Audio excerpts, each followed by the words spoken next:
movie fans, welcome to Cold and Trash Horror Movie Grinding Podcast. I am your host, Ian. This is the show in which we grind on the absolute worst horror and sci-fi movies we can find and make fun of just how bad they are, as well as praise the good, cool classics that have been lost throughout time. Now get ready, because we're about to dive real deep inside of Hollywood's dumpster in search of the good, the so bad it's good, and the fucking ugly. Now put on your seatbelt, grab a beer or two, and enjoy the show.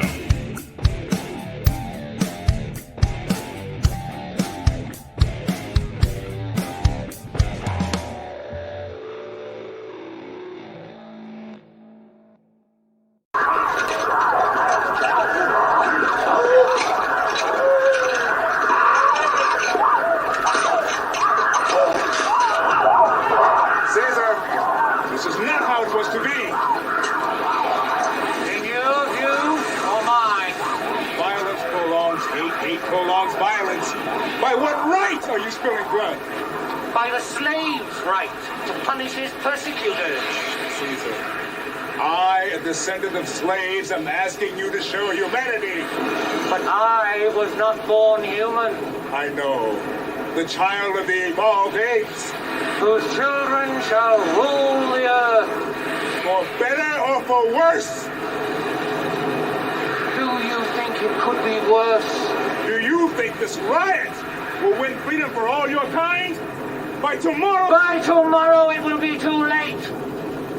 Why, a tiny, mindless insect like the Emperor Moth can communicate with another over a distance of 80 miles. An Emperor Ape might do slightly better?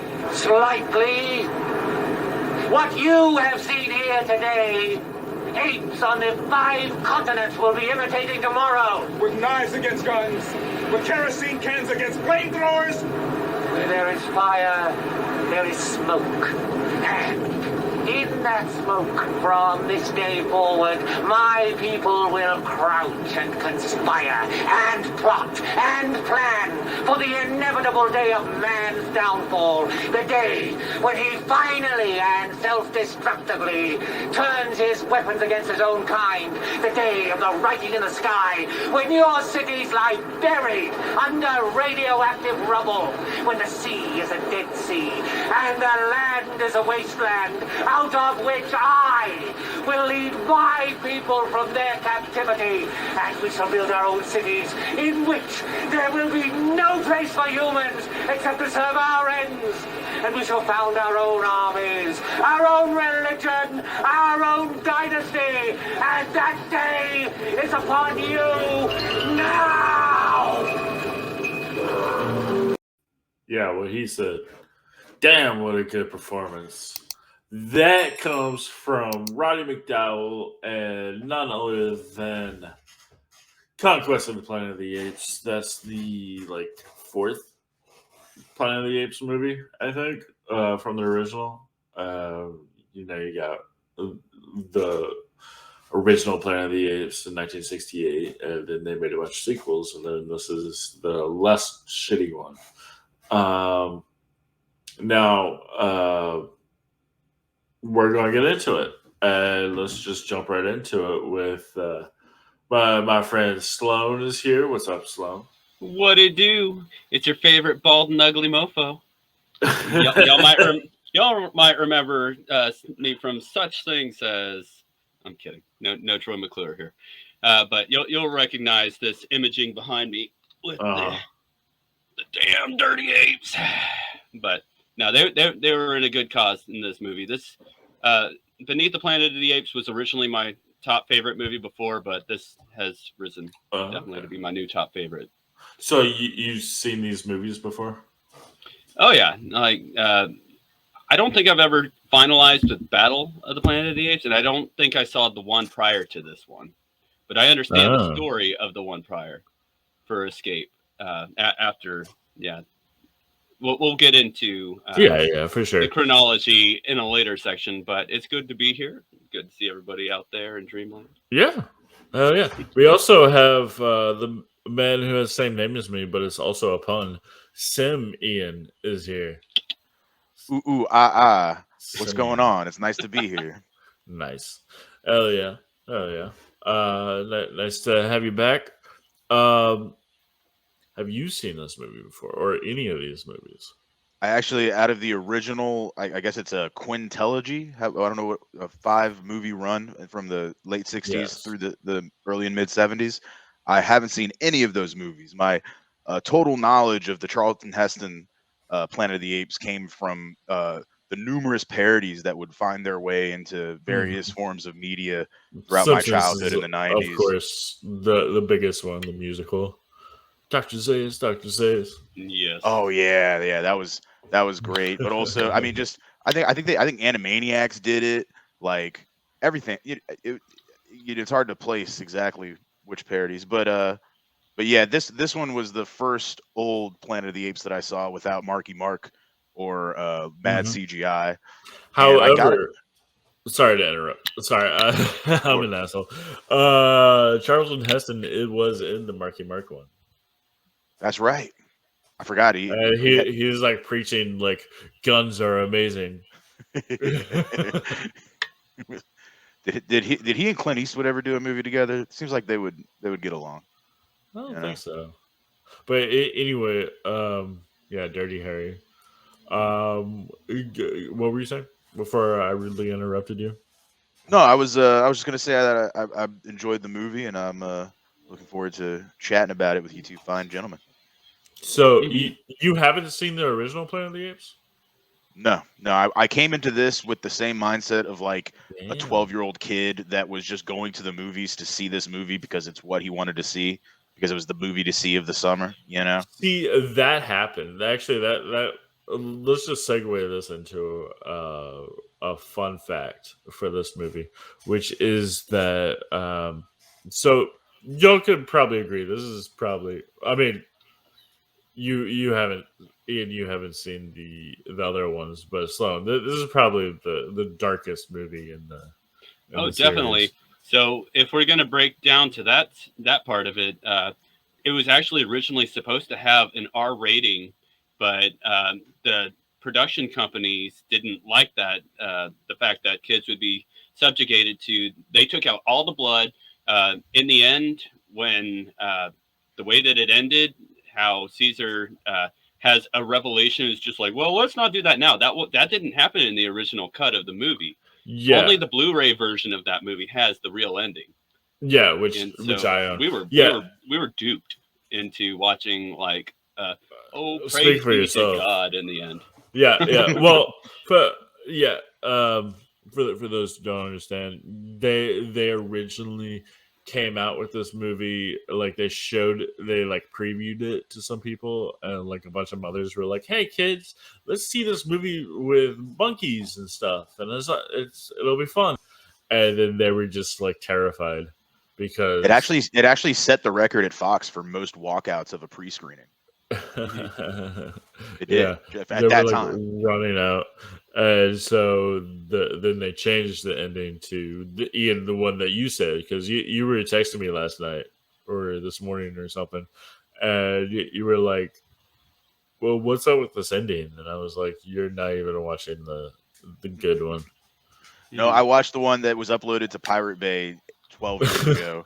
The 1080p version though, mind you, not the 720. Okay, so at least come on. Yeah, the audio did cut out for the last 10 seconds though, which was I had to ask Ian if that was normal. Not condoning using Pirate Bay, but y'all out there, make sure if you check out that version, get a good IPN hider. Actually, that brings us to a great point. This week's sponsor is, it would be a great thing to have if we had one. Would be a VPN. So NordVPN, we're putting it out there, putting out Yeah, feelers. VPN. Put us on your list. We'll put you right behind Blue Chew. Let's go. Nice. All right.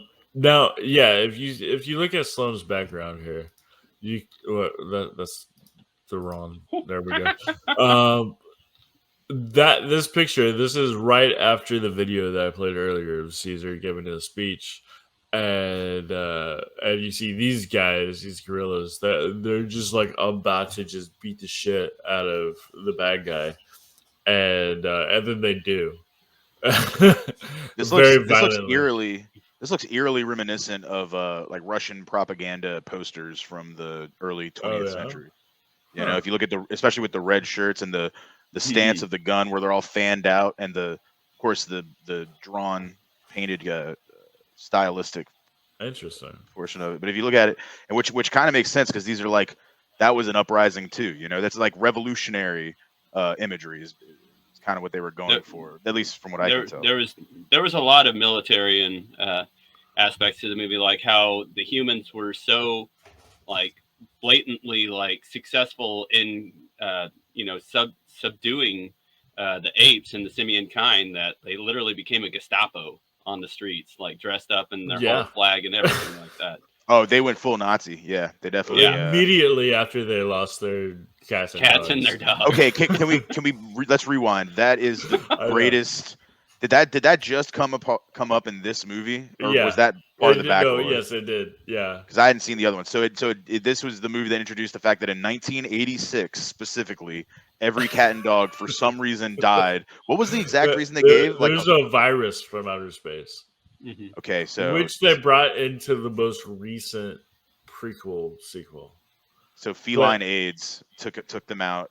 Yeah. And now they turn to chimps because of what? Because of no, they all died. So they were like they needed pets. It's all about the bougie. That's what I'm saying. So they turned to chimps. Yeah. Oh, I thought you said turned into chimps. Yeah. No. They turned to chimps.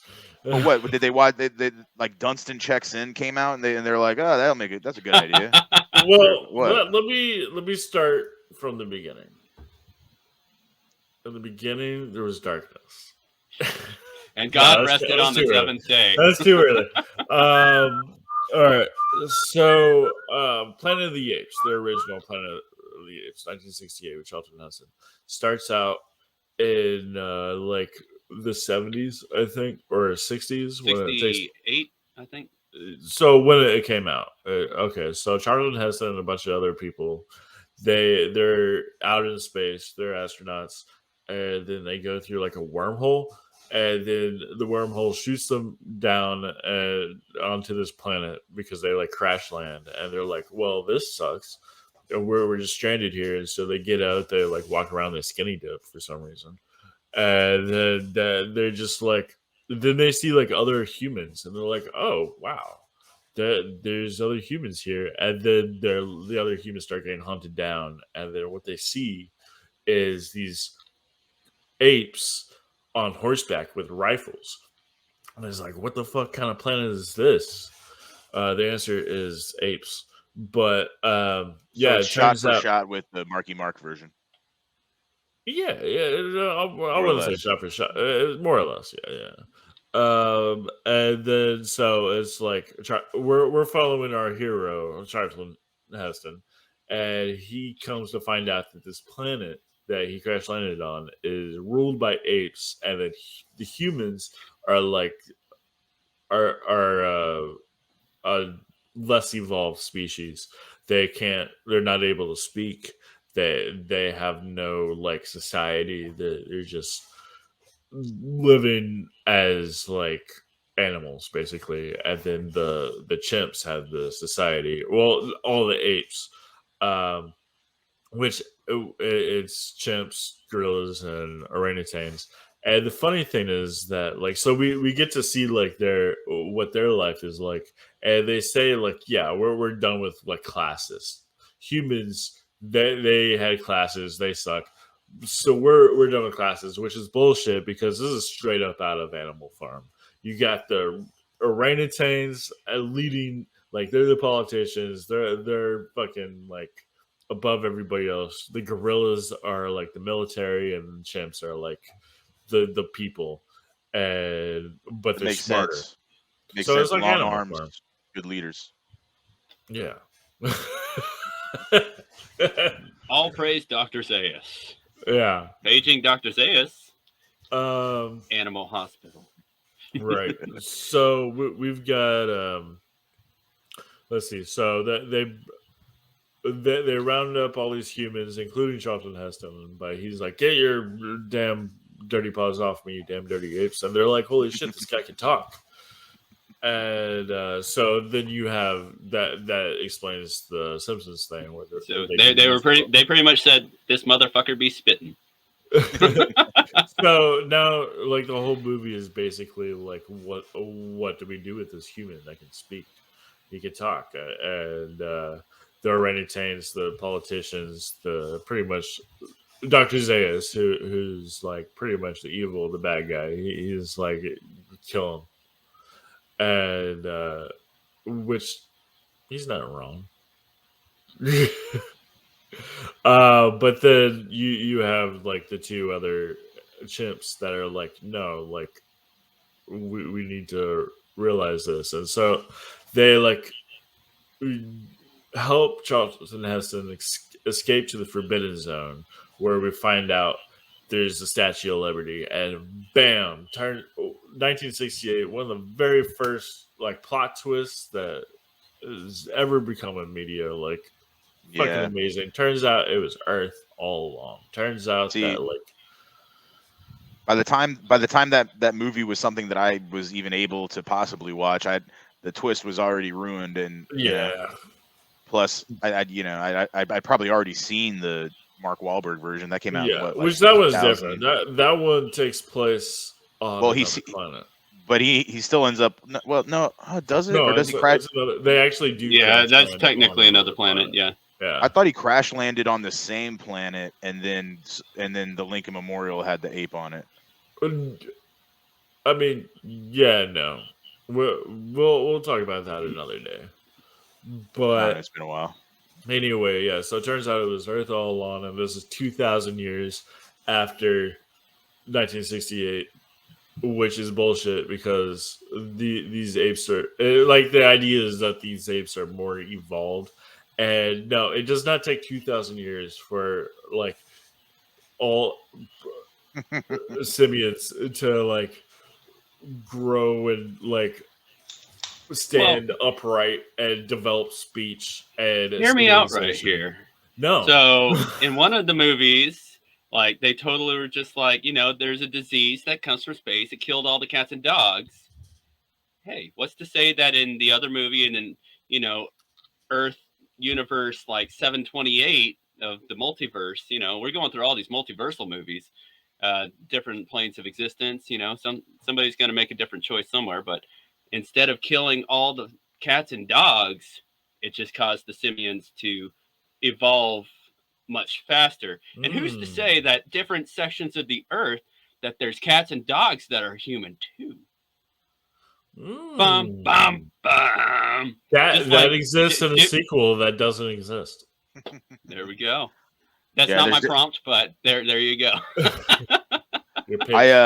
I venture to say that this movie is actually in a shared universe with the, I want to say 2003 release of the film Cats and Dogs, about cats and dogs ruling the world. Well, what about Cats? The remake was awful. No, Cats is the multiverse. That's the shared universe. Cats is actually another like part of Earth.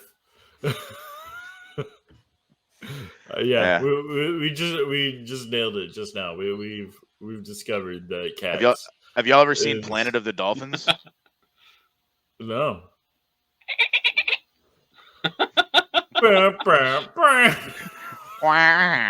Flipper approves of this message.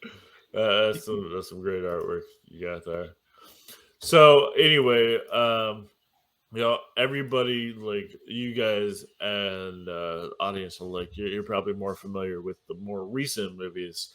The Mark Wahlberg one that we were talking about, the Tim Burton one from like 20 years ago. That one, where it's very similar, but in this one they worship like a Jesus ape figure named Caesar, who actually descends from the skies to like bring peace among apes and humans. That Caesar is kind of based on the movie from Conquest that we're reviewing today. Also, of course, in the prequel trilogy that came out in the past decade, you have the protagonist Caesar, which is also based on Conquest. So Conquest of the Planet of the Apes is what inspired the prequel trilogy. So a lot of people don't know that. So I'm you've heard it here first. So well, maybe not first. Depends on yours. So we're talking about talking about Caesar now. So let's talk about Cornelius and what is it, Zara? Yeah. Oh well, hold on. Now Okay. let me get into the synopsis of the entire original trilogy. So you have Planet of the Apes, which I already talked about, and then the movie ends with Statue of Liberty. Now there's a sequel that they made called Beneath Planet of the Apes, where other astronauts from another spaceship, the other end is already done with. He just left. He's like, "Fuck this." Yeah, Beneath the Planet of the Apes was originally my top favorite, until they, recategorized Yeah, the new movies behind it, because it was much more of a finalization. I wanted to do that one, but I mean, it's cool. It's definitely the coolest one, but it's also like the most boring one too. Off and Which on. somehow exists within the same movie. But anyway, Beneath the Planet of the Apes, there's these astronauts that follow Charlton Heston, and they also land on, but they go to New York, and they're like, they go underneath, which is why it's called Beneath, and they're just like, we find that these there's these humans that are well, Sloan, you tell us. So you've got the mutated survivors of planet Earth that end up pretty much creating a cult religion, and they praise an atomic bomb because they were mutated by an original atomic bomb, and they believe that in the end, that can either bring salvation of creation or, decimation. And Charlton Heston didn't actually even want to be in that second movie. And so they actually talked him into doing certain segments. And I admire him for this, for the fact that all of his proceeds ended up going towards like children's donations and stuff like that. Nice. And so that's like the one good thing he's ever done. Oh man, he gave those children guns too. He probably did.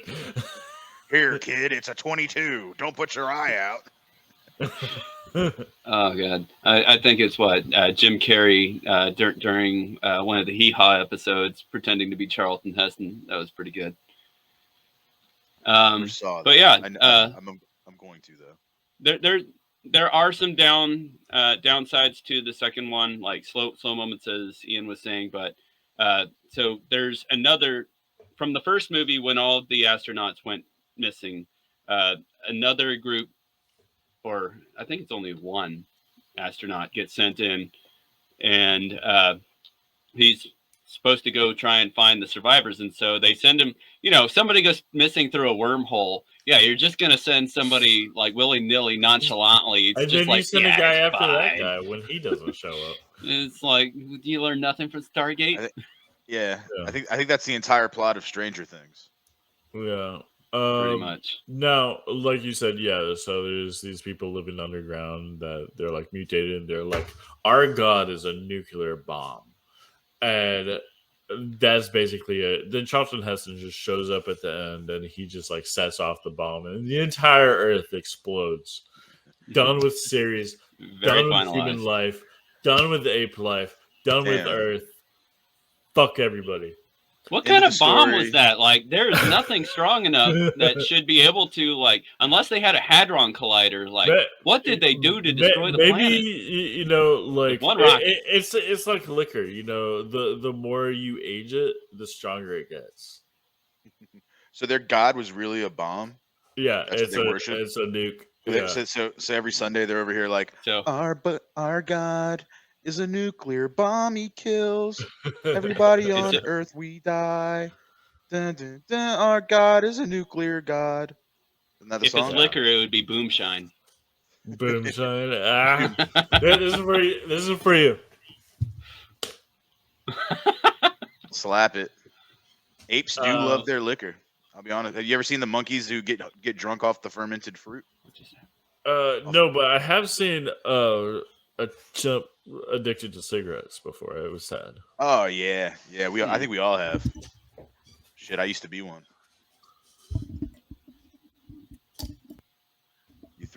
There was a chimp at the zoo in the town I grew up in, and you would throw out cigarettes and it would throw shit back at you. Anyway, so then that's how Beneath the Planet of the Apes ends. That it's just like they blow up. Charlton Heston specifically blows up Planet Earth, and then and then they were like, let's make another sequel. How are we going to do that? And so it turns out which is Escape from the Planet of the Apes. Turns out that our two heroes from the first movie, Cornelius and what's her name? I thought it was Zara, or yeah, something like that. It turns out right before the nuke went off, they just happened to get on the spaceship, and they went back through the wormhole where. Wait! I think I can summarize this in a line from the movie that this podcast is actually about. In the beginning of Conquest, Caesar turns to Orlando as he's bringing him into the city, right? Yeah. And he goes, Orlando. He's telling him how to act. He's telling him act docile or whatever. Act like a monkey. Walk like this. He goes, Orlando, I don't understand. And Orlando goes, now listen to me, Caesar. There can only be one talking chimpanzee on Earth. The child of the talking apes, Cornelius and Zira, who came to us years ago out of the future and were brutally murdered for fear that one distant day apes might dominate the human race. And that is the best single line. Yeah. The best single line. Look at you. I just watched the new season of Ozark, and at the beginning it says, "Do you want to see a recap of the last season?" I was like, "Yeah, it's been like a few years since I've seen it." And the same would go for the movie-going audience that would go see this in 72 or whatever it came out. Yeah, and so 72. So they didn't. So they might have last seen maybe the first one. They might have never seen it at all. So this was a great way, I think, especially given the limitations of the time, to get the audience caught up on where they're at in the story. So it's not just like a random monkey movie. Yeah, exactly. Yeah, especially for the time, like that works. So I really like how your glasses ended up doing that. You know that Japanese anime when somebody brings something like really cool to the table, they just like push up on it and starts like lighting up. That's what I'm Dilbert. That was very impressive. Yeah, man. They call me Fat Dilbert. Is that what they call you? That's what they call me, man. But yeah, no. But you were saying that it's lazy exposition, and that's what I'm trying to. I didn't say the point lazy. back. Okay. I love an exposition dump. Okay, all right. I thought you were talking trash about the way they set up the background. Kinda. I mean, it works, but it's like, as you know, we are doing a podcast right now, and which is Conquest of the Planet of the Apes, and then you, Ian, and you, Sloan, you have been on previous episodes, so I brought you back for this one, and now we are doing Conquest of the Planet of the Apes, as you already know. I don't recall this. I think this is my first time on this show. Yeah. Huh. Did you eat something before this episode? What happened? What was going on? You all I right? did actually, but yes. Was it growing off of a cow turd? I ate the monkey. Come on, shit. man. You gotta watch the zoo. He threw it at me. me. Anyway, why not? YOLO. You only live once. So we're already 30 minutes into this, and I'm still trying to do the recap of the previous movies. Well, I just recapped it. We just recapped it. Well, that was the prequel to this sequel of the sequel of the sequel. Yes. Plus, also, like, I haven't seen these movies yet. You guys are just spoiling them for me. Like, I want to have some kind of reason to go back and watch these. There is a reason. Well, you should have watched them before this podcast. I came in fresh with the Conquest. I didn't want to taint my jujitsu with American wrestling. Anyway, okay? so Don't- Beneath don't be the Planet of Kong the Apes, or not, I mean, not that one. Escape from the Planet of the Apes. So the apes from the first movie, they go back into time and they come to Earth, and everybody is like, "Holy shit!" There's like talking apes who came from outer space, and they're like, "We come from a future where apes are the dominant species and humans are like nothing." And so they're like, well, I can't possibly let that happen. So they murdered them and their baby. But it turns out that their baby was actually switched out with another baby chimp. And then that chimp ended up being Caesar in Conquest of the Apes. Now we're in Conquest of the Apes. And for some reason, yeah, there's a virus that wipes out all cats and dogs. So they're just like, let's let's have apes be our pets. And it turns out that they're like good at things, so they just immediately go put them right into slavery. And but like cue our political message, which is right on the nose. Would you guys agree? Oh, definitely. It was so this movie was generally based it was released 7 years after the Watts riots, where Yes. Even 200 years, no, like almost 300 years, like 250 years, whatever. In 1712 was one of the first major plantation mass riots where a lot of the slaves ended up uprising against the slave owners, killing nine slaveholders and injuring a lot of others. And yeah, that was You're talking about 1712 in New York. You're talking about Nat Turner?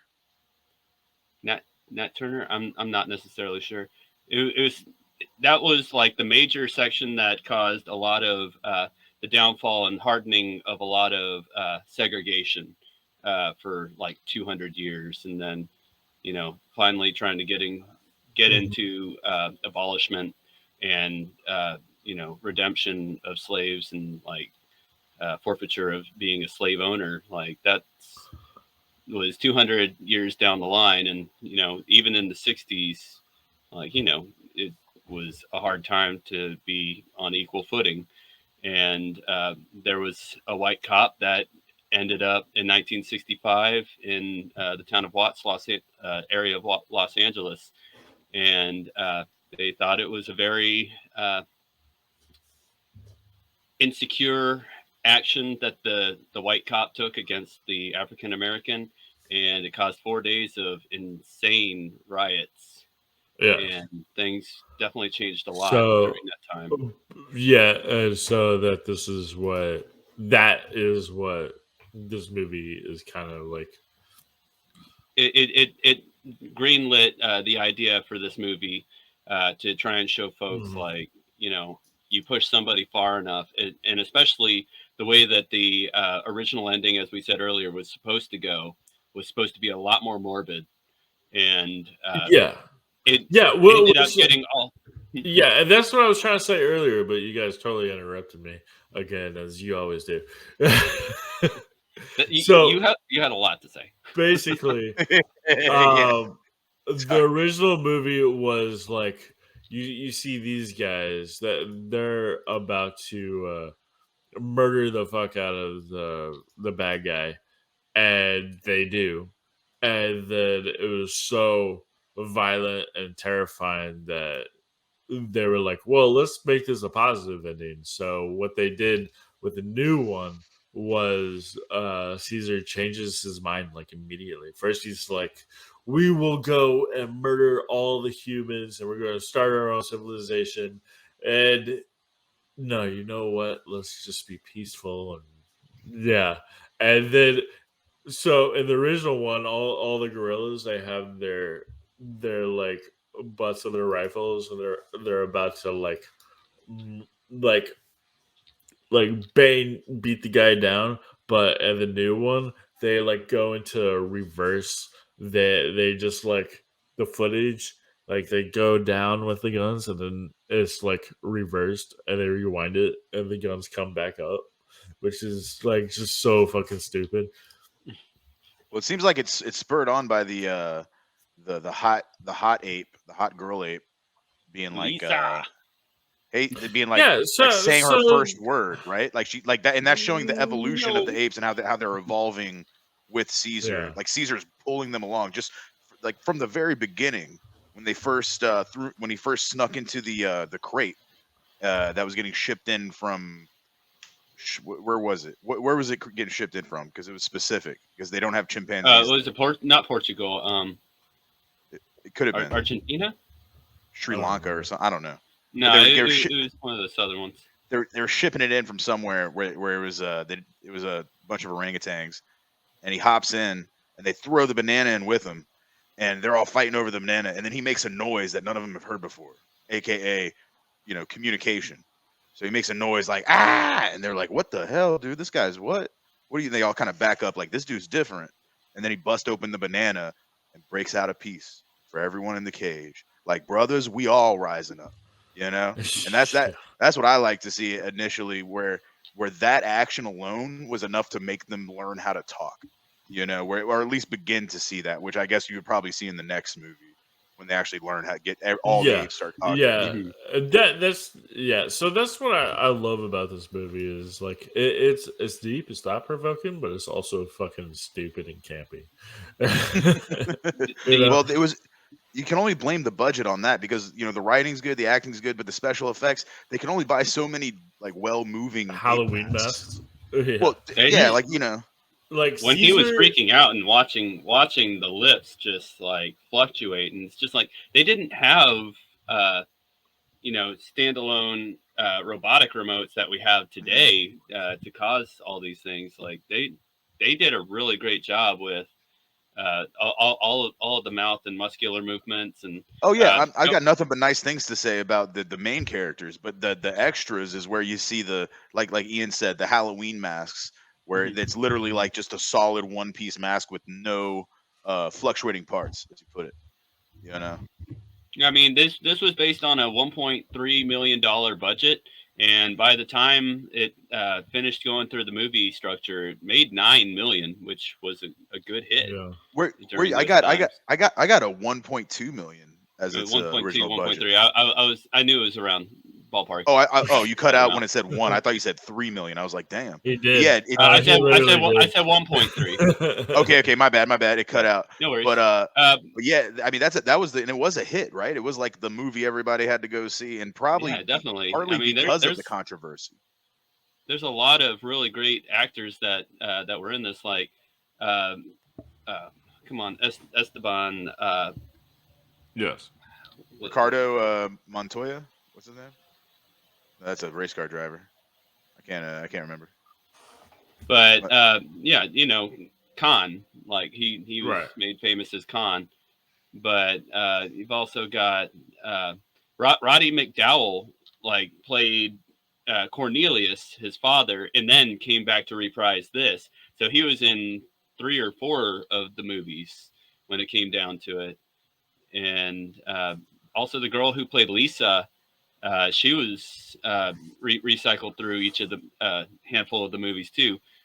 Beneath the Planet of the Apes, there's a she few was people. one of the mutants, and then she was the psychologist from Escape from the Planet of the Apes, and then she was Lisa in this one. And that actress was like she was Caesar- one of the producer's wives. Yeah, that's true. Yeah. And Caesar himself, Roddy McDowell, he's the same actor who played Caesar's father, Cornelius. That's what I was saying. Yeah. All right, I wasn't listening. My bad. Is there an He's echo the in best here? host, the best host in the world. Ian He means well. He just wanted the limelight for himself.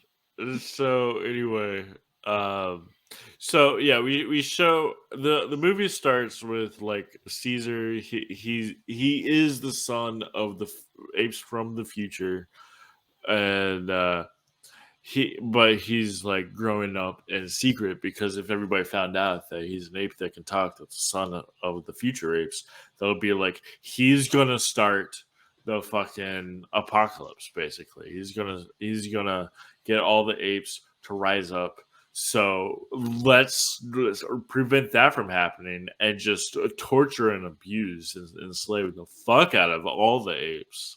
That'll stop it from happening, which I like because it's like basically the events of this movie set forth the events of the original movie. And then, like the sequels and the prequels all like make themselves work. So it's a continuous predestination. The snake that eats its own tail forever. So That paradox. yeah, and it's like it's like 12 Monkeys. It's like Terminator, and it's pretty cool. And it came out before like any of these movies. Like it's like John Connor, but like before John Connor. Like Planet of the Apes is basically Terminator. Like instead of Skynet, the machines. Was this It's technically the Terminator? first? What? Were these What? the first prequels? You Ever? mean like ever? Yeah. I don't know. But sequels were definitely rare back then. Like nobody ever like everybody thought that sequels were like bullshit. And I mean people still think that way. But Bring our that up with producers Sleepaway don't. Camp. Like, God, they get campier and campier, and it's even So better. do Planet of the Apes sequels. They get campier and campier. But yeah, anyway, so we have Caesar. He's grown up in secret. Then like he comes out and he finds out that like humans are torturing all the apes, and in like the span of Lousy one human. afternoon, basically. Like this all takes place in like an afternoon. He successfully goes from I don't know what's going on. How is this happening? To I will get every ape to murder the fuck out of every human, and he successfully does it. And like, damn, I think that my Uh, top favorite segment of this is when he's successfully learning, showing off all the traits as they're going through the re-education camp. Because the movie starts, so you've got the orangutans, the chimps, and the gorillas all in different colored jumpsuits. And they're all Yes. being taught different things like how to swab the deck or how to pour tea in. Like, I like how they had laser lights going on while making the drink, yeah, like you're in a dance it's like club a or something rave. like that.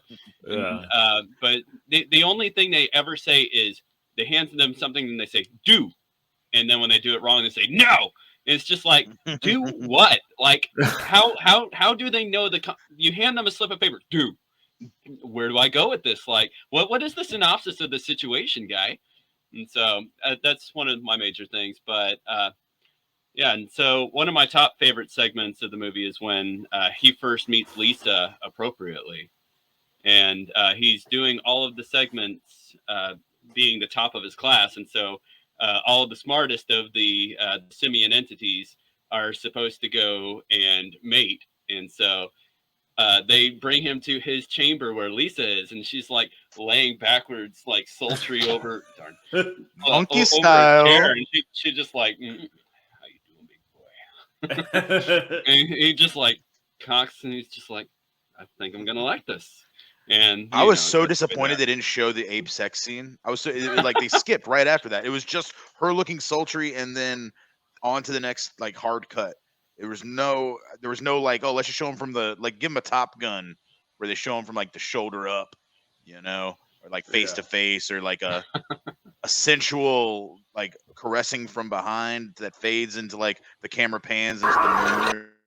and then they start melding some pottery together, sitting behind each other. yeah. I want to see like a at least a 3 to 5 minute montage of like a romantic involvement between these two. I got no motivation for their relationship together, which I heard becomes kind of a big deal in the next movie. Am I wrong?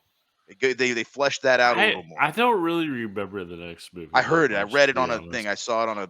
I seen it. See, I bought the entire series on DVD several years ago, and I watched them all in one day and never again. I don't think I finished Battle of the Planet of the Apes. That one is really bad. Well, I And do know she reprises her role as Lisa or whatever it is. well, everybody Lisa? reprises their roles in these movies. But If he had sorry, his way, I'm being a Charlton dick. Heston wouldn't.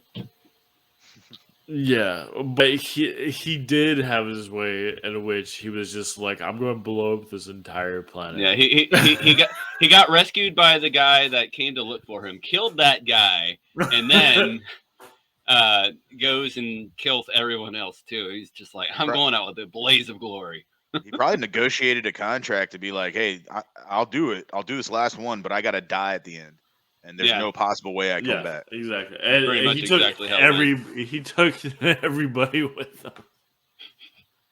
What a true American hero. Fuck it. If humans can't have it, no one can. Fuck these apes. Is that what the gist of it was? I don't know. I never saw it.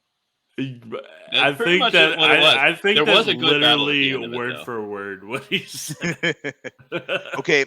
And can we talk about how this? I think that this movie Conquest was actually kind of a response to the earlier movies in a way where, okay, this, like, I think Sloan, you may have mentioned this before, where it kind of flips it, where this might be the movie where you're actually sympathizing with the ape more so, where they're in the subservient position, right?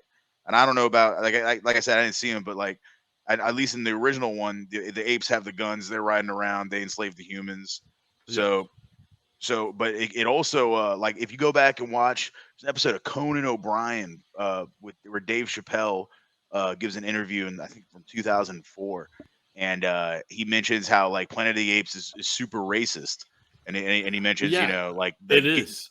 Get your damn hands off me, you dirty ape, like, and how it's like he was like a kid growing up being like, oh man, what the fuck, So I feel like maybe they were self-aware of how that was being perceived in this new revolutionary time of the early 70s, and so they were like, oh, let's like put our best foot forward there, guy, let's don't want to get on the wrong side of history, Well, yeah. So this is basically the thing. Like, first of all, the original Planet of the Apes is a great sci-fi story. You have a guy who goes into the future, and it's like there's this weird role reversal, and but it's also a political thing. It's like, this is basically what's going to happen to us if we're going to keep being racist, prejudiced pieces of shit. Us being Caucasians, racist Caucasians. So wait, you're saying the first movie was like a social statement commentary, of like a Twilight Zone, where they're like, hey guys, change your ways, or this is exactly. And then in Conquest, I mean, and you really think Charlton Heston was pushing that in his performance? He probably had no idea. I think it came out in his act. I think his, no idea. I don't think any of that subtext got to him. I think in his acting, and damn dirty apes, he's like, Charlton, that's not the line. He's like, no, I'm gonna say it. Like, no, I just feel it. I don't know, man. I want to say something else. And then beneath the Planet of the Apes, they just dropped all the social commentary and they just went way more into the sci-fi. So in Conquest, they were like, let's bring the social commentary back tenfold. Like, this is like, the entire movie is an allegory for slavery. Dude, Caesar starts out in a like a Freddie Gibbs leather jacket. He looks like a Black Panther. Like, when the very first scene when he's walking in, like a Black Panther in chains. Yeah, like he's so, basically like Malcolm X, a very, very much more violent Malcolm. But you could see how that's inherently like bad. Like, it's inherently racist, even if it's in like. I know. No, this is what I want to bring up. like even if it's in like even if it's like, hey, but they're the good guys. It's like you're still it's racist as fuck. It's so. It's like you're saying they're monkeys, man. Like, what the fuck? Yeah, I know. They're like basically the idea that they're trying to say is like, we shouldn't be racist. We should all love each other because we're all equal. But somehow the message that is really coming across is they're comparing African Americans to apes. It did not age well. That aspect of No, it does it not didn't. age well. Like It took at us the a while to time it touch came on out, this. it came out in 1968, where America was racist as fuck, and they're like, "All right, this is the way we're going to come across these fucking like." Holy shit! the, It's the original white savior complex. Is that what you're telling me that this is? This is like trying too hard and ending up on the wrong side of yeah, it. Like it's going like, so yeah, far it's one like direction, you this end up is the how other this side. is the way we're gonna come across to these like Peckerwoods. These fucking hillbillies are gonna fucking learn by comparing Ooh, black people to apes. And that's but terrible. like it gets worse. It gets worse. So not only that, but the messages of these movies, especially Conquest, it isn't like we should all love each other because we're equal. And the message is we should treat these people better, or else they'll rise up and murder us all. Pretty much, yeah. It's just like you back someone into a corner. I mean, Or yeah, back Well, that's anything into a corner, and it will bring out its bestial side, the animosity. Like, yeah, yeah, but like there it go for is the very throat. clearly like not because we're equal, but because they will kill us if we don't treat them better, which I think is just as racist and as funny enough, it was I think that was also Abraham Lincoln's argument back in the day too. I think this goes all the way back yeah. to then where he was like, "Hey guys, I'm not saying that we should all like be the same and stuff, but come on, dude, they're gonna like it can't make this last forever, right?" Like I think that was in one of his addresses. Go back, don't quote me on that. Somebody look that up. Emancipation But Proclamation. no, get the not Or Gettysburg. score and semi murders ago. Before he stopped at Gettysburg, he stopped in Reading, Pennsylvania. This is the Reading address. Go look it up. It's a great read. All right. Well, anyway, yeah. So, like you said, it didn't age. No, but well. this movie, like, and especially listening to that Dave Chappelle clip on Conan, which I suggest anybody watching right now goes and looks up. So it's really funny, and it's right after he got a $50 million deal, so he's just fucking on top of the world. But yeah, he brings it up, and he even brings up the Mark Wahlberg movie because I guess that had just come out recently, and that was and that had some like crazy scenes in it as well. But yeah, I don't know. We can go on and on I about how think Paul this. Mooney would have probably had a lot to say about it because like that's definitely his humor. I think Paul Mooney actually did make a joke about that on Chappelle's show. It's like no, he didn't. He did something similar. It was like no, I'm not going to repeat it. No, none of us, none of the three of us right here are allowed to repeat any Paul Mooney jokes. Are you kidding me? Especially the bald man. Come on, don't even call out the bit, dude.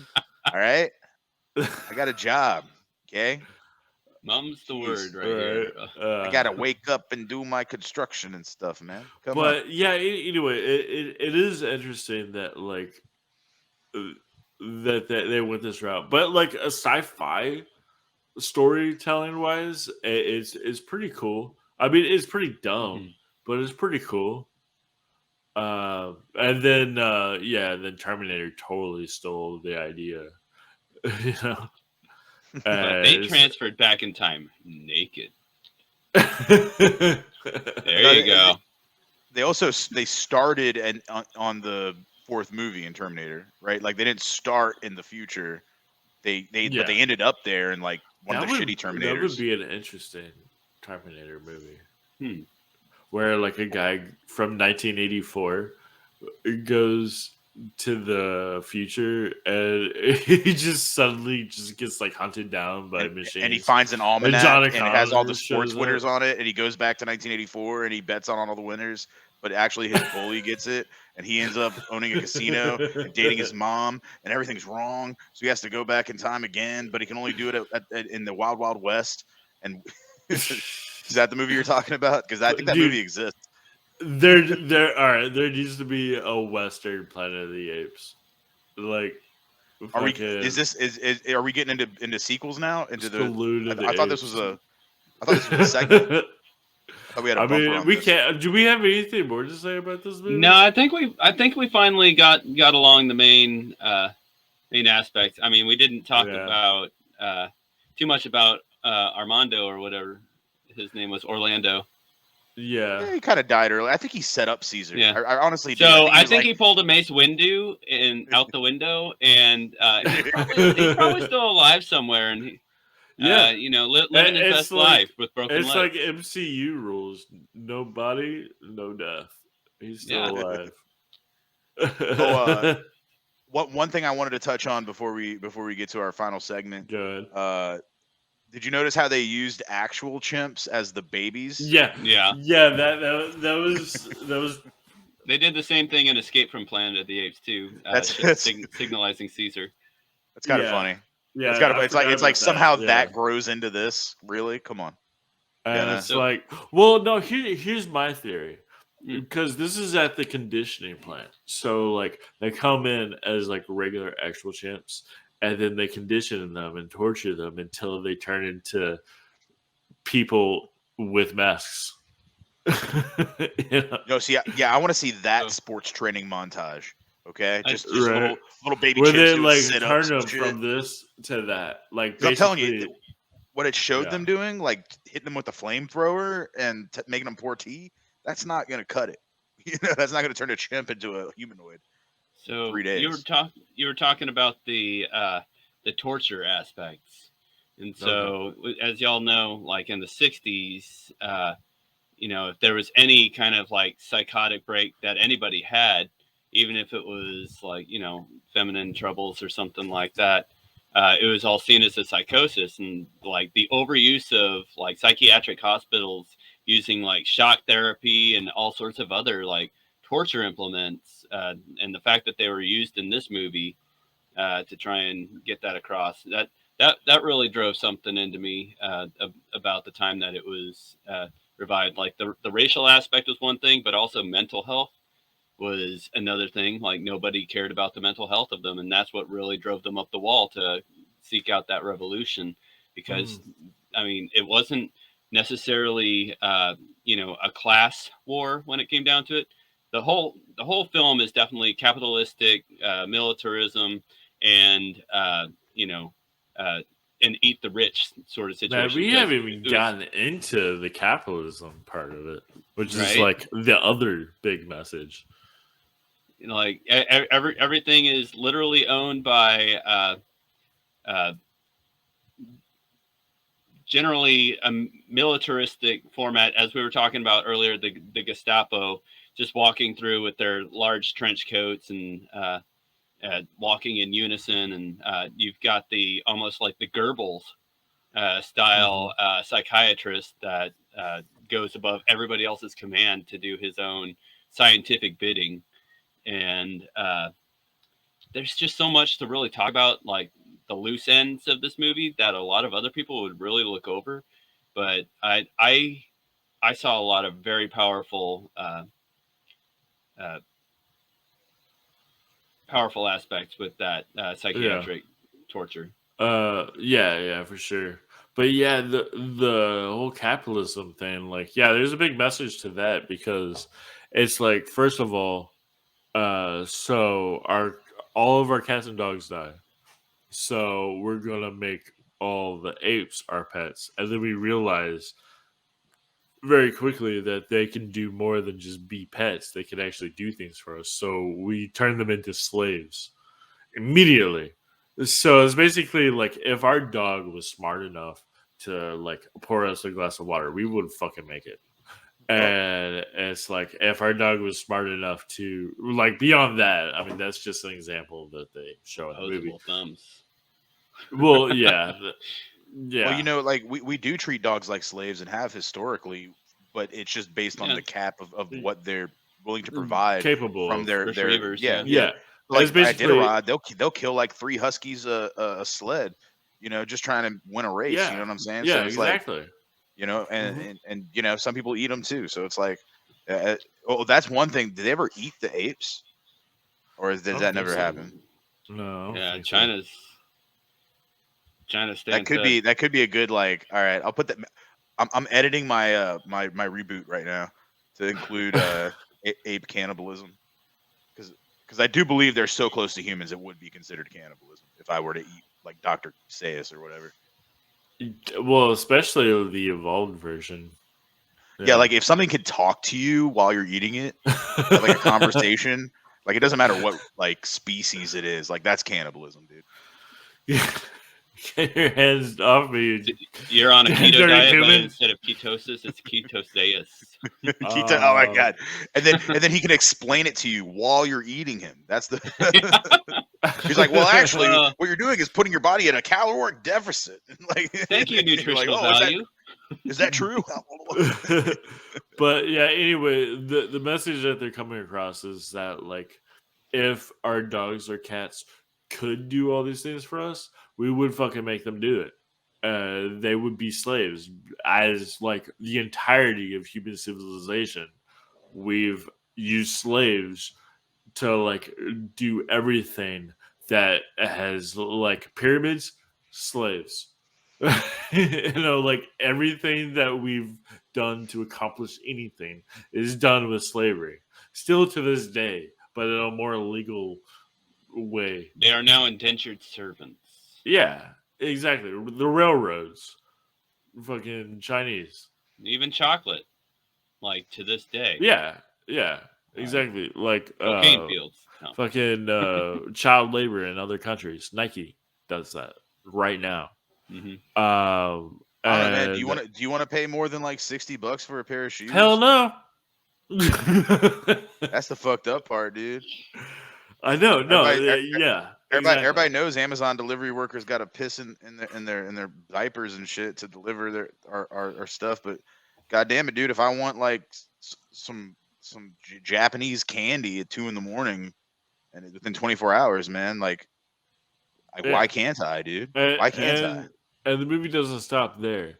It actually shows like all the waiters and people who have lost their jobs to the apes and stuff. They're like these apes are taking our jobs because they're doing it better than us. And cheaper. Much cheaper than us. The fact that they have Benihana apes, like they end up causing the fire, like they start ordering all the items, people are trusting these apes to go, they're just like, and bring a grocery list to people. Yeah. Like they end up ordering like a bunch of bullets and guns and that's the coolest scene. Kerosene. And so, dude, okay, when they're taking the order tickets to Caesar, and he's like, okay, I want 1 gun and 500 rounds, and then he's like, okay, here you go, and then bring it to us. Like that shit, that dude, Caesar turned into a Scarface character. Like you could overlay the song "Push It to the Limit" over that same facial scene. Expressions were great. Yeah. Who's McDowell playing Caesar? Oh yeah, and he was in the other movies too, wasn't he? Yeah, he was Cornelius, his father as well. Cornelius. Yeah. That's right. Yeah, man. No, but you know what? I think he took a shitty script and he kind of overacted it. Like that scene you played at the beginning, Ian. Mm-hmm. I don't know, man. It seemed he was just talking a bunch of bullshit, like trying to get. Come on, man. Come on, you gonna mute me like that? No, he was just like, but he was doing this like Shakespearean shit, which I guess is. Dude, I loved it. I loved it. Do we not bleed? It was great. You know, like I guess that was his spin on it. Man, maybe it just. Dude, I don't know. no, like he like worked himself up. Like he went from being like this is right. I'm cool with the situation. We're on track. To like getting angry at like his own words, and then he ends up like yelling and shit. Like the part that crushes me the most is when he's just like, the seas will turn into dead seas and the lands become wastelands. And it's just I love that. Ooh. Dude, I loved it. I was all about it. We got biblical. And then it also got like it got racist again though, because like the one guy that he's just like having a conversation with is a black guy. Like that, like all the white people like kill them, And Well, it's that like was the the point when they hit. the black guy is like the one guy that's like we can see eye to eye. We like understand. Well, he's each the one who other. brought it up. Like he hit the Yeah, nose. Like this isn't some observation you're making that's like, oh, nice subtext. Like he just said it. He was like, I am from people who were slaves as well, so I understand you. And then then Yeah. even before that in the movie, there were more subtle hints. They were like more subtle, but really not subtle at all. Like I initially, guess that's not so when racist. somebody called him Yeah. a like a monkey lover or something. Oh yeah, that's the new DA.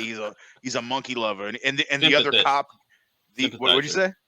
Monkey Sympathizer. sympathizer or something. Yeah. And the other cop goes, figures, don't it? And you're like, oh, why does it figure? You didn't tell me out loud. And then at the end of the movie, they like tell you out loud. They're like, oh, it's because he is black, and it figures that he would sympathize with Yeah. the apes because it's like, and it's like just hits the allegory over the head with a fucking Yeah. wrench. It's like Definitely very on the nose. Yeah, I guess that it's not racist. It's on the nose. It's like it's I know, very it's they're hammering very it racist. down fucking hard. by today's standards, this is a very racist. I mean, it doesn't Compared to seem the like late '60s, early '70s, like it that's the image that needed to like come across during that time. Yeah, because Are you people saying were this is like the Uncle they're Tom's fighting Cabin racism. of 1972? Is that what you're saying? This is they're like, fighting. well, you got to read it the message of its time. Yeah. Right? Is that what we're doing? I mean, they're I fighting- get it, man. You know, They're fighting racism with like more racism.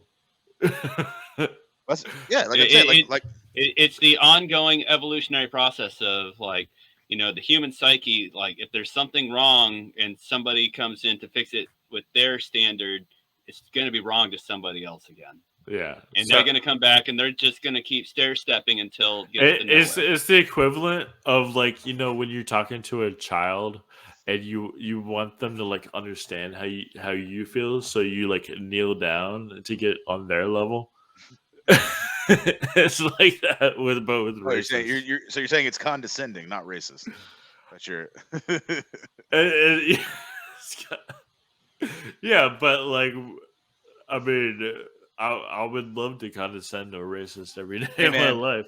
Yes. Hey man, I didn't buy the whole DVD collection. Okay, I got no dog in this fight. I'm jealous. I say I it's only have racist the Alien shit. collection. Yeah, Alien's not racist. What's racist? The most racist thing about Alien is that Rodriguez isn't Spanish, right? Like, wasn't that her name? The spicy I think it Latina was. Alvarez. Yeah. Alvarez. See, look. All right, now I'm the most racist. Look at me fucking up names. My apologies. I'm sorry. You get what I meant though. You get what I meant. Yeah. All right. Well, okay. So that's Conquest. Or it could have been Vasquez. I can't even remember myself. Oh, it is Vasquez. You're both racist. Boom. Now we're on equal levels, Sloan. Hey, I at least like brought it back. All right. Before this turns into something else, let's do our prom. Dude, you picked this movie. You were the one, and we all went, "What? Okay, I'll watch it." Because it's We'll fucking talk a it. bunch of people wearing. Because you bought the fucking DVD thing like 8 years ago, and you were like, monkey "Oh, you're like, I want to watch this." On last week's episode, he even showed us like the next movies. Like, I showed the clip to the interior. wrong movie. Wonderful. Yeah. yay! All right, so I came up with nothing for this because it's like usually I'm like, yeah, pitch a prequel or a sequel or a remake or a reboot, and all of those already exist for this movie. Like Conquest, not only is it a sequel to the original Planet of the Apes, but it's also a prequel to the original Planet of the Apes. But it also itself has a sequel and a reboot. So it's pretty tough. So you want me to go first? Sure. What do you got? All right.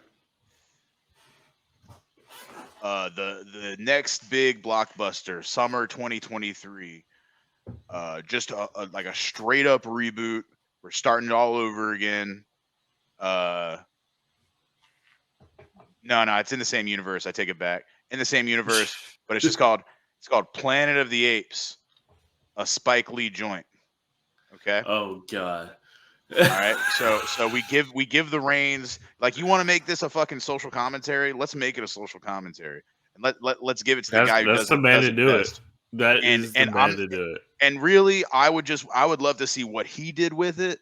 Like, I can't like, personally, I would want to see like something like Do the Right Thing, but with no humans, and all the interaction, all the tension and stuff is between like the orangutans and the gorillas and the chimpanzees and the different members of the All the ape different family. classes and Yeah, stuff. and they're like getting in like arguments and shit about like, oh, I bought this brownstone or whatever. It's like, man, get the fuck out of here, orangutan. You don't know shit. And like, that's pretty good actually. So it's like a modern Planet of the Apes without the humans, and it's just like a day in the life of the. yeah, Planet of it's the like they Apes. took over, and now the Earth is like, it's like what their utopia would be, but it's pretty much the same as like mid-90s Brooklyn. And they're and playing like with their exactly, dogs and cats. and like you got to get Michael Rappaport in that shit. And what about Samuel L. Jackson's part? yeah, I mean, I don't know if With he would do DJ. if like he would do anything with Spike Lee, I'm sure. But Well, like, what would he be, an orangutan? Would he be a chimp? I'm not gonna, dude. Spike Lee will decide all this shit, dude. I'm just saying, like, that's not my place to decide. I'm just saying, like, I want to see Spike Lee's version, and he could come up with something completely different. Like, he might want to do one where it's like the fucking, I don't know, like, I don't know what his best work would be, but like, I would just love to see him in the director's chair. Okay, no, dude, that just like a remake. Would it be like scene for scene, or just like another one similar to? I imagine, based on Spike Lee's style, it would just completely turn the whole thing upside down, and it would be like sick, like awesome directed, and there would be like sick, like really like close up shots where they're looking right into the camera and like saying shit. Like, Yeah, you know how you direct, dude. You know their like, style. yeah, that's the thing about Planet of the Apes is very. It's also very classist within themselves. Like the apes themselves are racist to each other, Right. and yeah, I think Spike Lee's historically been the best person to explore that kind of subject on film. for sure. You know? Nice, I like that. I like that a lot. Thank you. What about you, Sloan? So as you said before, it's a little bit difficult to really try and make something new or original. And so I'm generally going to go off the cuff on this one. I've had a general idea, but it's been really hard to concrete it. All right, so you've got Charlton Heston in the beginning, and he's flying through space, and he goes through the wormhole, and he gets down to the planet, and he ends up going through his whole routine where, get off me, you damn dirty apes, or get your paws off me, you damn dirty apes. And goes through his whole spiel of learning their civilization, and goes on into finding the Statue of Liberty, understands that, humanity has fallen. This is many years in the future. Hence, we go into Beneath the Planet of the Apes. All of those items occur as well, to where finally in the end, he ends up during the battle underneath, he detonates the atom bomb, and suddenly everything about him gets rewritten, and he gets sent to a different universe where he ends up in the body of Marky Mark, and he's just like, what the hell's going on right here? This is like some major deja vu shit. And he's not the one who's actually talking, but he's doing a John Malkovich situation where he's like learning how to like control the body of Marky Mark over time during the Planet of the Apes situation of the reboot. And then when Caesar comes in at the end of the remake of the Planet of the Apes from the space pod, Marky Mark ends up going back, and he ends up going back through the wormhole. But then again, they end up getting their so it's a body within a body at that point. They go back through that time warp where everything's rewritten. They end up in James Franco's body, and they're watching him. As I don't know. That sounds like a sequel. I'm sorry to interrupt, Caesar. but that sounds like a sequel. But and so it keeps on continuing, John Lithgow gives his Uncle Ben performances and all sorts of stuff. And then when he ends up getting taken out, I don't even know where I'm going with this, but I was just going to call it semi-interstellar. John Lithgow's in that movie too. I think I like where you're going with it. I think a better name would be Being Mark Wahlberg. And it turns out Being John Malkovich. No, here's the thing. Here's the thing. He goes inside Mark Wahlberg's head, right? And then the events in that movie come play. Then it turns out it was all just a movie. They all end up in Caesar's body, and then they all are like trying to control the Gundam, and they just meld together, creating the evolutionary process to expand further, and he becomes like the dominant symbiosis of Mark mixed with James Franco and Charlton Heston. So it turns into Thundercats. I'm going to call it Charleston Chew. There you go. Nice. It turns into Thundercats, and like Charlton Heston controls the left arm, and Mark Wahlberg controls the right arm, and Paul Giamatti is the balls. And they're like Paul Giamatti. he was in the reboot, dude. He was in the reboot. Yeah, I think he was Dr. Zayas or some shit. No, he was the orangutan. Is that Dr. Yeah, Zayas? Dr. Zayas is the orangutan. Yeah. Yeah, but he was shiftless though, dude. He was shiftless. He was like trying to like turn him back in, and he was like, they practically had to kidnap him, from what I remember. Yeah. I liked my prompt. I do too. Here's my note. Yeah. All right. So my pitch is the exact same as yours, but it's instead of that, he does go inside Mark Wahlberg's head, but it turns out not the character, but the actor. It turns out it was just a movie, and it's just Mark Wahlberg. But the character of Charlton Heston's character is inside the actor, Mark Wahlberg, because it turns out that he's a method actor, and the spirit of Charlton Heston's character goes inside the actor of Mark Wahlberg, and he just like starts like becoming an advocate for guns. Ian, did you say method actor? Yes. Well, you got the meth part right. From this prompt answer. Did you like just write this down? Yeah. Like halfway through Sloan's pitch. I've got a continuation. All right, so during the final clash where the memory scans are like cross weaving through universes. Okay. And next thing you know, before Marky Mark jumps into James Franco, there's a disturbance where suddenly they get crossed with Kyle Reese, and that's who ends up becoming the Terminator. Yes. But he's half of a monkey at that point. All right. So the year is 1968. A giant robot lands in Midwest rural America. It finds a young boy. The boy is a young Dr. Sayers.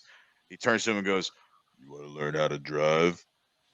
Fast and the Ape, Furious 5, Return of the Battle Planets 9. Fast and the Furriest. Fast. I appreciate the pun, but I like Ian's title better. Yeah, yours was like well thought out. Mine, would you like to repeat that title for anybody who? Yeah, sure. It's the Return of the Monkey Iron Planet Giant Furious Fast and 9. It's the 9th one, I think. Oh, okay. Is what, yeah. Saving Private Return of Planet of Donkey Kong 2, Diddy's Conquest. Yeah.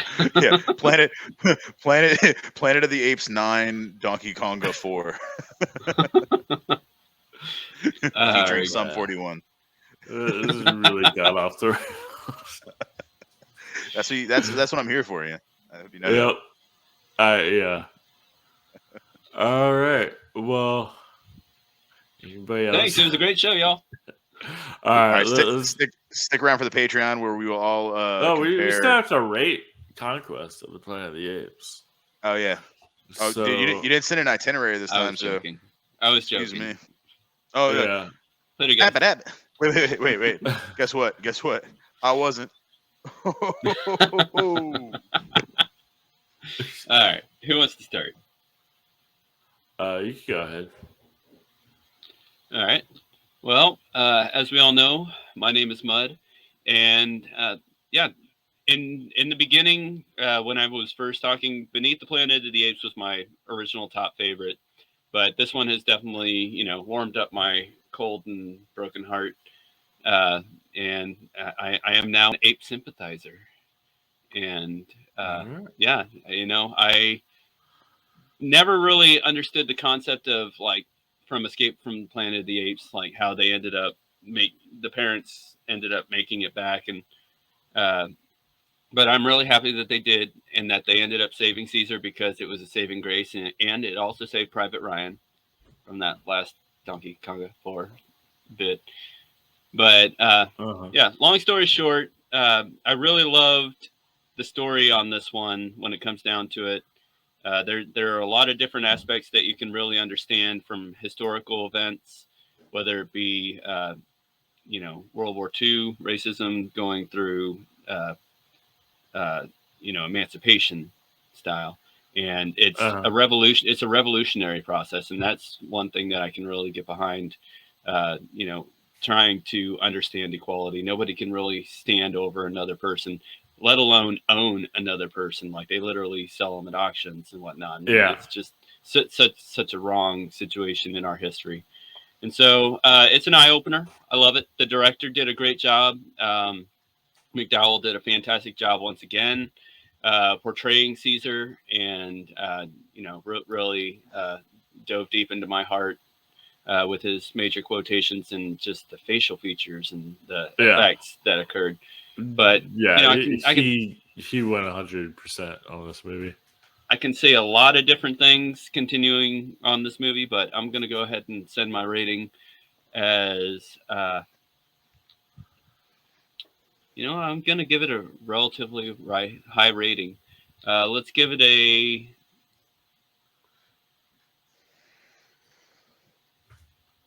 9 Chimterstellars. 9 what? Semi-interstellars, Chimterstellar. What's the name of his it's the brain going into the other brain, going into the other brain throughout history. Interstellar. Okay, gotcha. All right. Sorry, I broke Ian. Yeah. I really enjoy this movie. It's my second favorite of the entire series. Like everything, not just the original, but the remakes too. The original is by far the best. It's pretty good, even though it's stupid. It's stupid. It's campy, but it's a little thought provoking. It's kind of cool. Conquest is like the same thing, but like a little role reversal, and it's a prequel, and it's like one of the best prequels we've ever had. Better than the recent trilogy, but also really, really campy and stupid. I mean, there's a bunch of people with fucking ape masks walking around. It's a joke, but it also is very serious and very dark, and it has a message. Even though it does not by any means like work well today. I mean, no, it does. It does and it doesn't. It's still relatable today, even though we joke about it. But anyway, so I will give it 9 social commentaries that are right on the nose. And Simeon. What can I say about this movie? as somebody who came in blind, well, relatively blind, disregarding pop culture's continuous references to the original Planet of the Apes, spoiling the ending for me and reducing my need to go and watch it again or ever. This was an enjoyable watch. Conquest, surprisingly, it had that like raw feel of the early '70s in cinema, where they kind of just recorded what they wanted to, and but it was blended in with really good acting and really good experimental video shots, specifically the chase scene over the stairs, which I believe was at UC Santa Barbara where they filmed it. They took a really bottom up angle on the camera where made the futuristic city, which look bigger and more menacing and more like a metropolis type. Uh, at the same time, it's such a product of its time, and it's so as far as a nail on the head social commentary, it's so tone deaf by today's tones, but I guess by like the 1972 tones, you still might look at it and go, "What the fuck?" If Yeah. in a certain mentality, but like compared to what else was out there at the time that was talking about anything racially related in the cinema. I guess I don't know. I'm trying to. It sounds like I'm trying to make up for it or apologize for it. At the same time, it's a racist movie. It's kind of it's like it's always going to be like when like, and we talked about this earlier. Like this would be an uncomfortable movie. Like like if I had a Highlighted with black. bigotry. Well, yeah, like if like I've had black girlfriends in the past, and I wouldn't like bring this up as a possible movie that we should watch together. You know what I mean? Like Uh, it just wouldn't. I'm just like I don't. Socially Yeah. uncomfortable. Yeah. Yeah.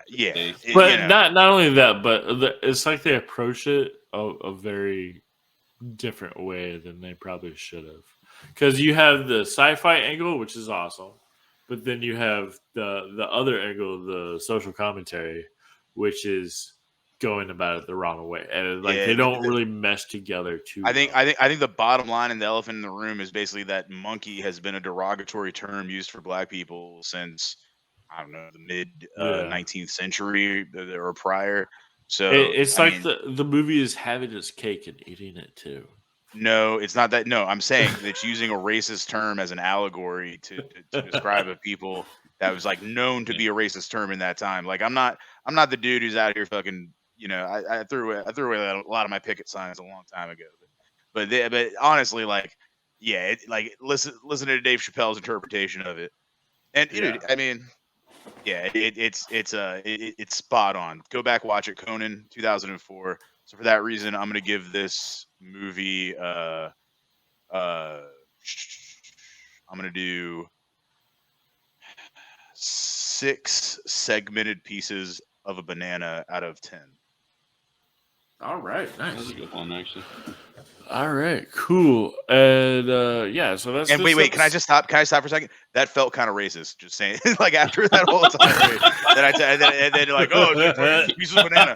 Like going back, there's that scene where he split up the banana, and now Yeah. this whole Context of the movie. Understood, buddy. yeah, no, I just and that's the kind of pre-qualifier you got to say when you're talking about this film. It's a product of its time, and it's racist as shit. And yeah, 6 out of 10. That's the bottom line. Yeah, but the thing is that they're trying to fight racism with it. I They're know, but the they're intent just is being the more racist than the racists. I know they thought they were being fucking saviors. They were like, "Yeah, dude, They're we're doing like- a great thing. Let's make fucking Yeah. $16 million off this $1 million movie." Yeah, it's a good point, but yeah, at that point, Yeah. the point is moot. Yeah. So that's this episode, Conquest of the Planet of the Apes. I don't want another controversial. I thought we were episode. doing "Did the Carpets Match the Planet of the Drapes?" Oh, Okay, that's an inside joke from a chat in the chat room that we were doing. Okay. Well, anyway, ignore that. Yeah, if you want to see a continuation of this and further conversations about the porn parody movie Planet of the Playmates, come and I join thought the no, it was Patreon. Playmates of the Apes. Oh, you're right. You're right. Excuse me, I stand corrected. It was Playmate of the Apes. Come join the Patreon. We're going to talk about that, and someone is going to show their left nut. Guess who? Who will it be? More at 7. All right. Anyway, so that's this episode of Colin Chat Short Movie Grand. Next week, we're gonna do a movie that I don't have a clip for because I couldn't download it on my computer, so I can't show it. But Act it out. is Act out the clip. well, no. Here's the thing. Act it out, Ian. No. The movie is called. I'm looking for it My actually. favorite movie. If you want to see Ian act out the clip, make sure to sign up for the Patreon where he's going to be acting out the clip. It's a 50-second clip, and he's going to go line for line, monologue style, with full act outs like body movements. The movie is called Blood Freak. There you go. Sounds freaky. A Ian, little bloody. Simeon, even though you've never seen this movie, tell us, what is the plot of Blood Freak based on the title? The plot of Blood Freak is obviously there's a freak. We're gonna start there. And they're going about their life day to day, freaking it up, just being freaky, you know. And one day, they're walking down the sidewalk. They see their friend Rebecca. They're, hey, what's up, Rebecca? She goes, what's up, freak? She goes, ah, and then don't you know it? There was a crack in the sidewalk. This freak tripped, fell over that crack, skinned its knee. Little blood started pouring out. First time this freak has ever bled. He's a freak, but he's a very safe freak. The blood comes out. It's freaky blood. It starts burning the asphalt. It starts burning the sidewalk. It goes all the way down, almost to the earth's core. He realizes that he's not a normal freak. He's a freaky freak with blood that burns through concrete. So utilizing this and realizing it's very dangerous, he locks himself in his basement. He does a lot of pull-ups. He gets really strong and he's also a scientist. So he's a freaky scientist, and he built a freaky lab set, and he puts chemicals and he takes the chemicals out of his freaky skin knee that he tripped from looking at Rebecca, and he gets into the test tube, and he goes, and it's a special test, it won't burn through. And he holds it up and he goes, yes. And it figures out a way to harness the chemical power that'll burn through anything. Puts it into his wrist like a freaky Spider-Man. Now he's going around psh, psh, psh, psh, all the normies, because that's what his bottom line is, dude. He's against normies because he's a freak. Dude. You know what I'm saying? And he lets his freak flag fly. All right, so that's pretty much like the first Blood Freak. All right, I hope so, because I also have not seen this movie. This movie was. Yo, did you guys see that? Yeah. Dude, I saw a Blood Freak, dude. This movie was recommended by a fan, actually. Oh snap, dude! Look at that Blood Freak right there, dude. Actually, it was another Ian who recommended this movie. So that's Blood Freak. That's next week. So there you go. And so there you go.